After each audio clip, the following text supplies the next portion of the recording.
Welcome back friends. तो आज हम सीखेंगे सिंपल कुर्ते की कटिंग। सबसे पहले हम ये जानेंगे कि सिंपल कुर्ते की कटिंग करते समय हमें किन किन बातों का ध्यान रखना चाहिए। किस शेप की नेक पे कितना आर्म होल रखना चाहिए, चेस्ट साइज क्या है, हिप साइज क्या है, इन सभी बातों को जानने के लिए सबसे पहले हमें बैक पार्ट की कटिंग करनी होगी। तो देखिए यहाँ पे मैं बैक पार्ट के लिए फैब्रिक को फोल्ड करके ले ली हूँ। तो देखिए फोल्ड करने के बाद सबसे पहले हमें लेंथ लेनी होती है। तो जितनी आपकी लेंथ है उतनी आप लेंथ ले लीजिए। तो देखिए यहाँ पे मेरी कुर्ती का लेंथ है 39, उसमें मैं 1.5 इंच मार्जिन ऐड कर दूंगी। अब हमें शोल्डर लेनी है ना, भी हमारा तैयार शोल्डर होता है उसमें माइनस और प्लस किया जाता है। यदि कॉलर वाला जब हम बनाते हैं तो उसमें 1 इंच प्लस कर लिया जाता है, और यदि डीप नेक गला बनाया जाता है तो उसमें 1 इंच या 0.25 इंच, जितना ही आपका डीप नेक रहेगा उतना ही इसमें हमें माइनस करना होता है। चलिए अब सबसे पहले हमें 3 सीधी लाइनें बना लेनी है, जिससे कि हमें ड्राफ्टिंग करने में इजी होगा। तो देखिए यहाँ से हमें 14 इंच पे हिप साइज के लिए एक सीधी लाइन बना लेनी है। हिप साइज का जो लाइन है इसको हाइट के अनुसार हमें कम या अधिक करनी पड़ती है। तो देखिए मैं यहाँ नेक की विड्थ रखी हूँ 2.5 इंच। कुर्ती में 2.5 से 3 इंच तक हमें नेक की विड्थ रखनी चाहिए। इससे ज्यादा लेने पे कुर्ती का जो नेक है उसका फैलाव अधिक हो जाता है। अब यहाँ मैं 6.5 इंच पे शोल्डर रखी हूँ। 1/2 इंच एक्स्ट्रा लेते हुए 7 इंच पे आर्म होल पे निशान लगा लेंगे।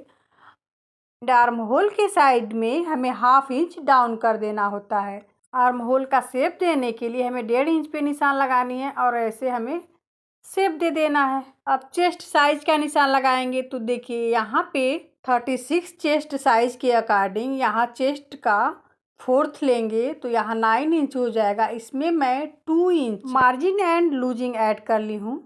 तो देखिए अब यहाँ कमर की जो लाइन ड्रॉ हुई है वहाँ हमें ज़्यादा कम नहीं करना होता है, बस 1 इंच यहाँ पे हमें कम करना होता है।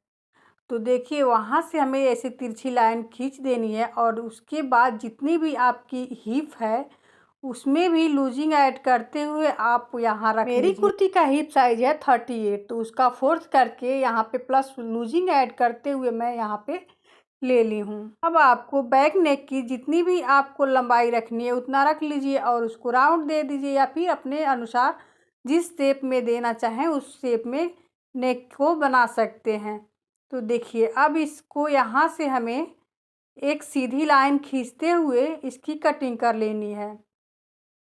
तो देखिए यहाँ कुर्ती की पूरी ड्राफ्टिंग हो चुकी है। अब इसकी मैं कटिंग कर रही हूँ।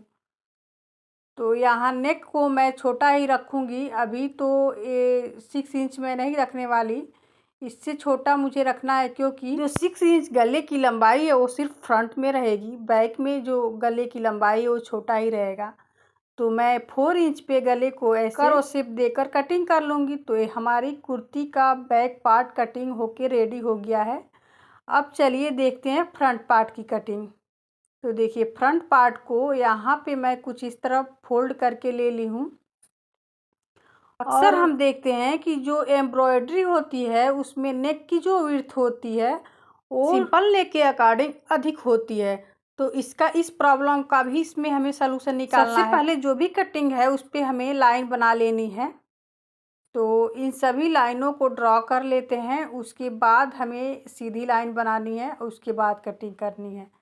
तो देखिए मैं यहाँ पे लाइन ड्रॉ कर ली हूँ। अब स्केल से भी लाइन को सीधा कर लेंगे, जिससे कि कई बार क्या होता है कि कपड़ा इधर उधर खिंच जाता है, जिससे कपड़े में झोल आ जाते हैं और लाइन इधर उधर हो जाती है। तो देखिए मैं इन सभी लाइनों को खींचकर पहले सीधा कर ले रही हूँ और देख ले रही हूँ कि कोई कपड़ा इधर उधर सरका तो नहीं है। तो देखिए ये जो आर्म होल था वो बढ़ गया था थोड़ा सा, तो इसको मैं बराबर कर ली हूँ। यहाँ एम्ब्रॉयडरी वाला जो नेक की विड्थ है और हमारे कुर्ती के विड्थ में कोई ज़्यादा डिफरेंस नहीं है। सबसे पहले यहाँ फ्रंट आर्म होल की शेप दे देते हैं। तो उसके लिए हमें 1/2 इंच अंदर जाना होता है। तो देखिए यहाँ पे तो कुछ तिरछा ऐसे लाइन ड्रॉ करके 1/2 इंच और इस तरह हमें शेप दे देनी है। इसके बाद फ्रंट नेक की कटिंग करनी है। तो नेक आपको जितना चाहिए उतना रख लेना है। तो मैं यहाँ पे 6.5 इंच रखी हूँ, जो कि एम्ब्रॉयडरी नेक के बराबर ही आ रहा है। इसमें कोई डिफरेंस नहीं आ रहे हैं, बिल्कुल सही आ रहा है। अब इसकी हमें कटिंग कर लेनी है। तो देखिए यहाँ पे कटिंग हो चुकी है। तो यहाँ कटिंग करने के बाद अब हमें स्लीव की कटिंग करनी है। तो स्लीव की कटिंग करने के लिए सबसे पहले हमें आर्म होल की माप लेनी होगी। तो यहाँ आर्म होल 11 इंच आया है, उसके लिए मैं फैब्रिक को 4 फोल्ड कर ली हूँ। अब सीधी एक लाइन ड्रॉ कर लेंगे। तो देखिए यहाँ पे मैं फैब्रिक की चौड़ाई रखी हूँ 9 इंच एंड इसकी लंबाई अपने अकॉर्डिंग रख सकते हैं। अब यहाँ 3 इंच पे ऐसे डाउन करेंगे और ऐसे तिरछी लाइन ड्रॉ करते हुए एस बना देंगे। एस बनाने के बाद इसकी कटिंग कर लेंगे। तो देखिए यहाँ नीचे हमें बाजू राउंड के अकॉर्डिंग जितने भी आपकी बाजू राउंड है उसमें 1 इंच प्लस करते हुए लाइन ड्रॉ करके कटिंग कर लेंगे। तो हमारी इसकी कटिंग कंप्लीट हो जाएगी। तो फ्रेंड्स, वीडियो को सिर्फ देखना नहीं है, वीडियो आपके लिए जरा सी भी हेल्पफुल रही है, पसंद आई है तो प्लीज़ एक लाइक जरूर कर दीजिएगा। और हाँ, चैनल पे नए हैं तो सब्सक्राइब भी कर दीजिएगा और अपने दोस्तों और रिलेशन में शेयर जरूर कीजिएगा, जिससे कि ये वीडियो सभी लोगों तक पहुंचे। यहाँ स्लीव में ऊपर वाला 2 लेयर उठाएंगे और इसकी गहराई कटिंग कर देंगे। तो आज के लिए बस इतना ही, मिलते हैं अगली वीडियो में। तब तक के लिए bye, take care, thank you for watch my videos.